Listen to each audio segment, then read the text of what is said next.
नमस्कार मैत्रिणींनो, सुगरण अलिबागची या चॅनलवर तुमचे खूप खूप स्वागत आहे। आजची व्हिडिओ आहे आपली तांदळाचे पापड। अशा प्रकारे आता मी सर्व पापड लाटून घेणार आहे, ते पण कशाने? फुलपात्राने। नको प्लेट नको लाटणं, फुलपात्रानेच लाटा पटापट पापड। इथे तुम्ही पाहू शकता चौपट फुलणारे असे तांदळाचे पापड। अशा पद्धतीने जर तुम्ही पापड केलेत, चला तर मग आपण आता तांदळाचे पापड बनवण्यासाठी पिठाचे प्रमाण पाहूयात। इथे मी जे आपलं रेग्युलर तांदळाच्या भाकरीचं पीठ आहे तेच घेतलं आहे। आपण आज 2 ग्लास पिठाचे तांदळाचे पापड करणार आहोत। इथे मी हा 1 ग्लास तांदळाचं पीठ घेतलं आहे, आणखी दुसरा ग्लास आपण तांदळाचं पीठ घेऊयात। पिठाचे प्रमाण घेताना या ग्लासांनी हे पीठ असे प्लेन घ्यायचं आहे। इथे तुम्ही पाहू शकता हे मी पीठ असे ग्लासामध्ये प्लेनच घेतले आहे।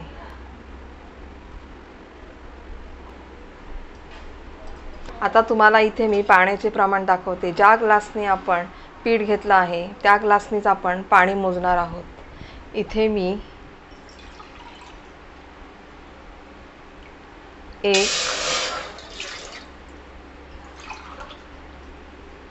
2 आणि अर्धा ग्लास असे 2.5 ग्लास आपण पाणी घेणार आहोत। 2 ग्लास तांदळाच्या पिठासाठी आपण इथे 2.5 ग्लास पाणी घेतले आहे। आता आपण या पाण्यामध्ये कोणकोणते साहित्य घालायचे आहे ते पाहूयात। आता तुम्हाला मी सुरुवातीला मिठाचे प्रमाण सांगत आहे। मीठ घेताना हे पहा, असा हा कांदा पोहे खाण्याचा 1 चमचा मी घेतला आहे। तो असा फुल भरून नाही घ्यायचा। मिठाचं प्रमाण कसं घ्यायचं आहे ते पहा। या चमच्यावर या मिठावरून असा हात फिरवायचा आणि हे मीठ असं चमच्यामध्ये घेताना प्लेन घ्यायचं। हा 1 चमचा, आणखी 1 चमचा आपण घेणार आहोत। हे झाले आपले मिठाचे प्रमाण। इथे मी 2 टीस्पून मीठ घेतले आहे। मिठाचं प्रमाण कसं घ्यायचं आहे ते तुम्हाला मी दाखवलं आहे। आता आपण यामध्ये पापड खार घालूयात। आता आपण पापड खार घेऊया। पापड खार पण घेताना तसंच जसे आपण मीठ घेतले तसेच घ्यायचे। असा या टीस्पूनवर असा या पापड खारवर आपण बोट फिरवायचं आहे आणि असा प्लेन करून टीस्पूनमध्ये पापड खार घ्यायचे। हा 1 टीस्पून, हा दुसरा टीस्पून। पापड खारचं आणि मिठाचं प्रमाण योग्य असे प्रमाणात पडले की पापड आपले खूप छान होतात। 2 ग्लासाला मी 2 टीस्पून पापड खार असं घेतलं आहे।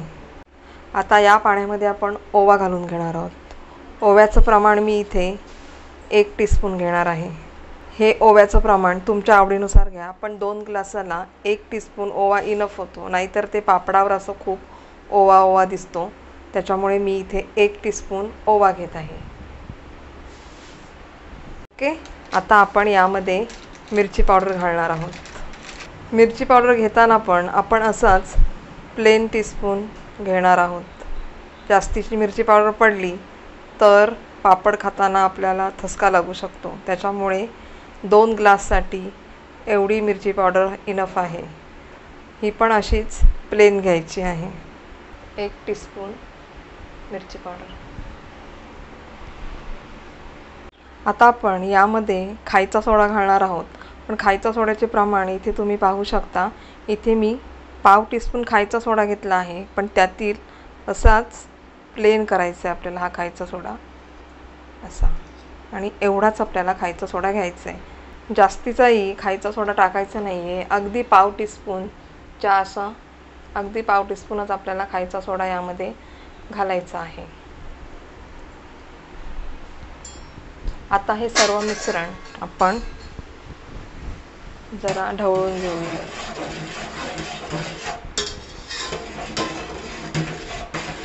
अशी चांगली उकळी येऊन द्यायची आणि गॅसची फ्लेम मीडियम करायची। तांदळाचे पीठ घालायच्या वेळेस आपण गॅसची फ्लेम आपल्याला फास्ट करायची। आता यामध्ये आपण हे पीठ घालून घेऊयात. थोडं थोडं असं पीठ घालत घ्यायचं.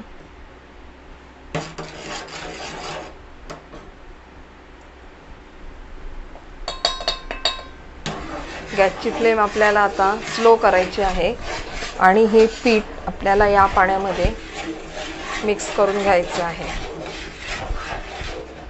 जोपर्यंत हे पीठ व्यवस्थित या पाण्यात मिक्स होत नाही तोपर्यंत याला असे ढवळत राहायचं आहे.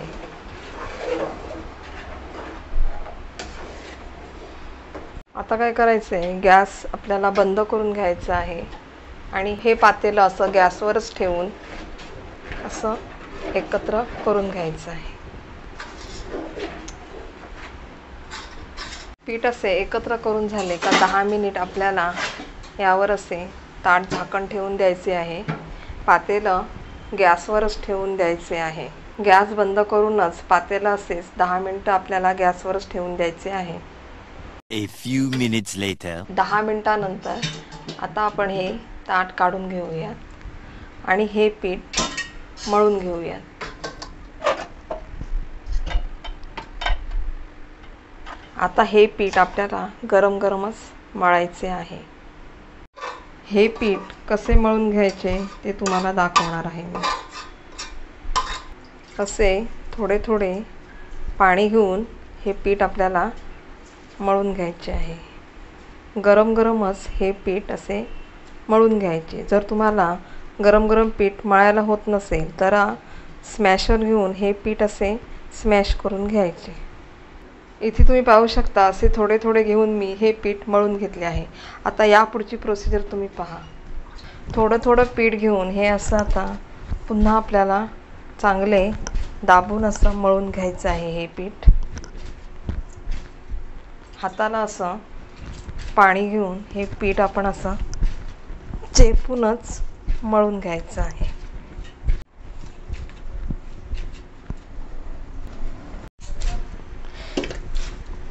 अशा प्रकारे मी इथे हे पीठ असं मळून घेतले आहे. आता काय करायचे आपल्याला, याचे असे छोटे छोटे गोळे करून पुन्हा असे थोडा मळून घ्यायचे आहेत.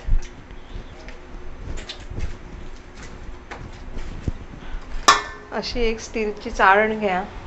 त्या चाळणीमध्ये आपल्याला हे छोटे छोटे गोळे ठेवून द्यायचे आहेत आणि या गोळ्यांना आपण 15 मिनिट वाफ देणार आहोत.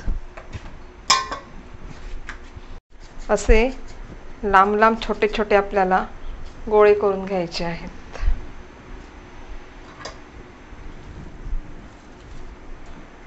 याचे मी सर्व आता गोळे करून घेते. तुम्ही पाहू शकता मळून घेतलेलं पीठ मी 7 गोळ्यांमध्ये असे डिवाइड करून घेतले आहेत.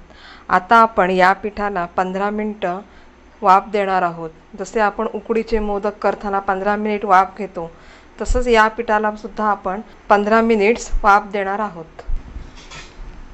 इथे मी पाणी गरम करीत ठेवलं होते. यामध्ये आपण हे आता आपण पीठ स्टीमला देऊयात.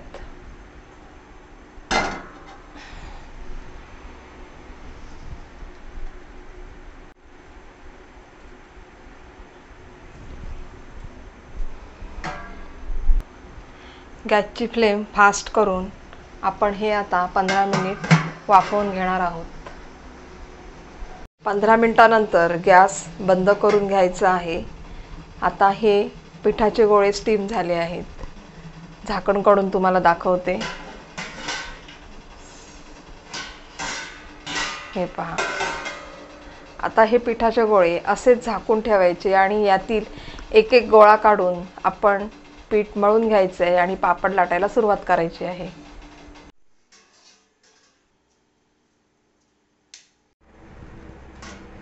यातील मी एक गोळा काढून घेते.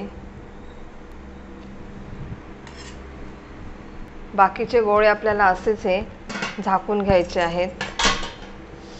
एक एक गोळा काढून तो मळून आपण एक एक गोळ्याचे पापड लाटून घेणार आहोत. असं एक फुलपात्र घेऊन हे पीठ आपण असं स्मॅश करून घेणार आहोत. कारण काय, हे पीठ खूप असं गरम असतं म्हणून या फुलपात्रानेच आपण हे स्मॅश करणार आहोत. थोडंफार थंड झालं की हे पीठ आपण हातानेच मळून घेणार आहोत. आता हे पीठ बऱ्यापैकी असं थंड झालेलं आहे. ते आता पीठ आपण हाताने मळून घेणार आहोत.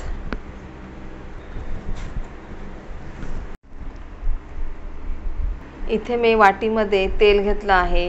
या तेलामध्येच असे थोडे बोटं बुडवून या तेलामधूनच आपण हे पीठ आता असं मळून घेणार आहोत. हाताला थोडे थोडे तेल घ्यायचे आणि हे पीठ मळून घ्यायचे. आता काय करायचे, आपल्याला याचे छोटे छोटे असे पापड लाटण्यासाठी गोळे करून घ्यायचे. तुम्हाला केवढे मोठे पापड हवेत त्याप्रमाणे तुम्ही या पिठाचे गोळे करून घ्या. अशा गोळ्या करून झाल्या की या अशा कॅरी बॅगमध्ये ठेवायच्या. अशी एक ट्रान्सफर कॅरी बॅग घ्यायची आहे आणि या कॅरी बॅगला थोडंसं असं लाईटली आपल्याला तेल लावायचं आहे. आता जे हे पापड आपण लाटणार आहोत ते लाटणीही नाही घ्यायचे आणि प्लेटही नाही घ्यायची आहे. इथे मी या कॅरी बॅगला तेल लावून घेतलं आहे. सेंटरला अशी ही पिठाची गोळी ठेवायची आहे. त्याच्यावरती ही कॅरी बॅग अशी पलटी मारायची आहे आणि ज्या फुलपात्राने आपण पीठ स्मॅश केलं तेच फुलपात्र घेऊन या गोळीवर असं प्रेस करायचं आहे आपल्याला. आधी असं प्रेस करून झालं की हे फुलपात्र आपल्याला या आता पापडावरून असं फिरवायचे आहे. प्लेटनी काय होतं, आपल्याला दिसत नाही पापड केवढा मोठा लाटून झाला आहे ते. लाटणीही वापरायची नाही आहे आपल्याला. ह्या फुलपात्राने फक्त हे फुलपात्र या पापडावर आपल्याला फिरवायचे आहे. जेवढा पापडाचा आकार आपल्याला मोठा हवा आहे त्याप्रमाणे हे फुलपात्र फक्त असे कडेकडेनी फिरवत जायचं आहे. इथे तुम्ही पाहू शकता ह्या फुलपात्रानेच मी या गोळीला पापडाचा आकार दिला आहे. अगदी किती पातळ हवे त्याप्रमाणे हे पापड असे पातळ लाटून झाले आहे. इथे तुम्ही पाहू शकता गोळीवरती फुलपात्र फिरवून आपला हा पापड रेडी झाला आहे. असा या पापडाला आपण गोल आकार दिला आहे. जिथे जिथे पापड तुम्हाला जाड वाटेल तिथे फक्त हे फुलपात्र असे फिरवायचे आहे. हा पापड आता रेडी झाला आहे. हा पापड तुम्हाला मी काढून दाखवते किती पातळ झाला आहे तो. इथे तुम्ही पाहू शकता माझ्या हाताची बोटेसुद्धा या पापडातून दिसत आहेत. म्हणजे या फुलपात्राने सहजच आपण पटकन हा पापड लाटून घेतला आहे. अगदी अलगद यावरती हा पापड सोडायचा आहे. हाताने उचलून सुद्धा पापड हे आपण कपड्यावरती वाळत घालू शकतो. तुम्हाला मी आणखी एक पापड लाटून दाखवते. असं फुलपात्र फक्त एका हाताने आपल्याला प्रेस करायचं आहे आणि पापडाचा आकार इथे मोठा करून घ्यायचा आहे. इथे तुम्ही पाहू शकता लगेचच पापड असा पातळच आपला इथे लाटून झालेला आहे, ते पण फुलपात्राने.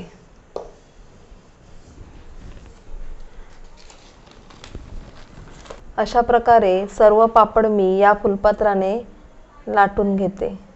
ह्या ताटामधील सुद्धा पापड न तुटता आपण असा हा पापड आता आपण सहजपणे असा उचलून या कपड्यावरती वाळत घालू शकतो. इथे तुम्ही पाहू शकता ताटातील पापड मी उचलून या कपड्या वाळत लावला तरी हा पापड अजिबात तुटलेला नाहीये. अशा प्रकारे सर्व पापड मी फुलपात्राने तयार करून घेते. A few hours later. हे पापड रात्रभर मी असे फॅन खाली ठेवले होते. आता आपण या पापडांना ऊन देऊया. हे पापड फॅन खाली जरी सुकले असले तरी वर्षभर टिकून ठेवण्यासाठी या पापडांना आपल्याला 2 तास तरी ऊन द्यायला हवे. चला तर मग आता मी ह्या पापडांना ऊन देणार आहे.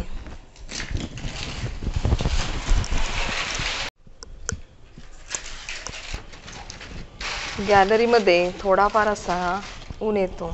पापड सुकले असले तरी आपण या पापडांना ऊन दिलं तरी पापड कसे व्यवस्थित वर्षभर टिकून राहतात. पापडांना बुरशी येत नाही। असेच पापड हे आपण आता एकावर एक पसरून ठेवून ऊन दिलं तरी काही हरकत नाही आहे। 2 ग्लासामध्ये मी इथे 100 पापड तयार केले आहेत। तांदळाचे पापड जर तुम्ही पहिल्यांदाच करत असाल तर तुम्ही पहिल्याच वेळेला 1 ग्लास पिठाचे पापड तयार करून पहा। मागील व्हिडिओमध्ये मी लसूण मिरचीची जे पापडांची व्हिडिओ अपलोड केली आहे त्या व्हिडिओमध्ये मी 1 ग्लास पिठापासून पापड कसे बनवायचे याचे प्रमाण दिले आहे। चला तर मग मी तुम्हाला आता पापड तळून दाखवणार आहे।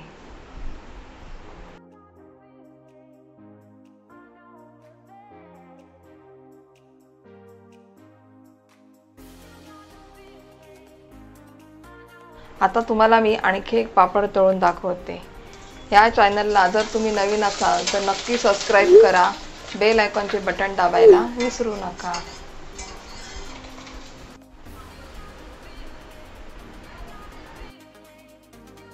मी व्हिडिओमध्ये जशी रेसिपी सांगितली आहे त्या रेसिपीप्रमाणे जर तुम्ही पापड केलेत तर तुम्ही केलेले पापडसुद्धा असेच चौपट फुलणार आहेत। त्यामुळे सर्व टिप्स फॉलो करून तुम्हीही असे तांदळाचे पापड तयार करा। ओवा आणि मिरची पावडर वापरून अगदी कमी साहित्यात तयार केलेले हे असे पापड खूप टेस्टी लागतात। आता भेटूया आपण नेक्स्ट व्हिडिओमध्ये। ही व्हिडिओ पाहिल्याबद्दल तुमचे खूप खूप धन्यवाद।